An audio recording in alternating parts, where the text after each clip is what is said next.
अस्सलाम वालेकुम जी। इस उम्मीद नाल कि तुसीं सारे ठीक होवोगे। अज जनाब अली काफ़ी अरसे बाद वीडियो पे बनाने ते वीडियो भी मतलब हुण अजीब जिहा टाइम ते याद आई है, अगे याद ही नहीं हुण तक आई। मकसद है असीं जनाब अली अपने दोस्तां नाल आए हाँ फिरन टुरन नार्दन एरियाज च। असीं इस टाइम अस्तौर दे नाल मतलब थोड़ा जिहा पिछे अस्तौर तो मौजूद हाँ ते असीं जनाब अली 2 दिन हो गए मुसलसल सफ़र विच हाँ। शुरू तो असी मतलब नारायण ककान क्रॉस करके अगे चिलास विच रात रुके हाँ। उस तो बाद असी अगे आ गए। बाहर वीडियो इस तो नहीं बनाई क्योंकि बाहर हवा बड़ी चलती है पई। बाकी जनाब तुहानूं रस्ते विच अगली गल बात दसदे हाँ।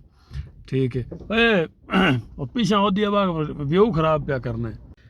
साडी मंजिल है जनाब अली मिनी मर्ग। उत्थे असां जाना अज दी रात उत्थे रवांगे। उस तो बाद फिर अगे असीं अपना सकरदून जाल जाना। और कोई खास गल तो इस वीडियो में मतलब कोई नहीं अज वास्ते, लेकिन मशवरा तुहानू एक दो मकसद मैं जरूर देंदा अगर तुसीं जनाब अली दे आना चाहते हो।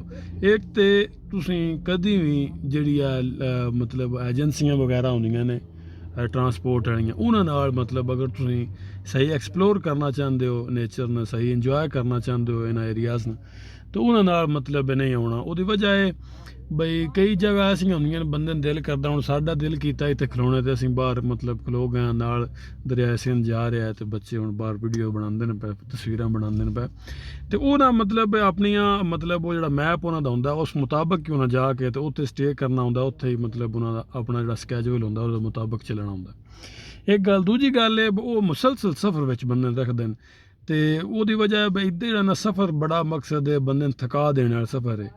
ठीक है वो बंदे रखते हैं मुसलसल सफ़र च 10 मिनट इत्थे खलोता मतलब जड़ियां हैं मतलब पॉइंट्स यानी कि बाबू सर टाप ते अगर फर्ज किया उन्हें घंटा खलोना घंटा उत्थे गड्डी खिलारनी फिर बिच बवो जी फिर अगां चलो जी फिर बिच बवो जी अगे, यानी कि बंदा मतलब फुल थक जाता है तो वो फिर सही इंजॉय नहीं कर पाता। हूँ मतलब अस नाल वेने कोस्टां वगैरह आउंदियां ने मतलब जानियां पियां ते विच बंदे मतलब इंज पैन जो मोए कुत्ते होंदे मतलब कोई उन्हें दुनिया की होश नहीं।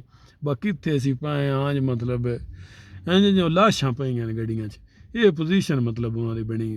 इस तो कोशिश करो कि 2-3 दोस्त रल के ते मतलब एक गड्डी अरेंज करो या ते मतलब आप मतलब तुसीं आओ ते जिथे दिल करे उत्थे अपना घूमो फिरो। उस तो बाद दूजा मशवरा तुहानूं मेरा ये वे कि जदों भी तुसां इद्धर कदम आउणा है ना मतलब मेन स्पॉट जिहड़े हैन उन्हां तो हट के कदम मतलब तुसां मतलब रैश लैनी। अगर तुसीं नारायण कगान वाली साइड ते मतलब जांदे हो उतो मतलब नारायण छड्ड दो कगान छड्ड दो नारायण अगे आओ। अगे मतलब बूढ़ा बाई एक जगह उत्थे मतलब सस्ते होटल ने या उतो मतलब थोड़ा साइड ते अगे मून एक रेस्टोरेंट है बड़ियां राह च ओहदे एडवरटीजमेंट भी हैं।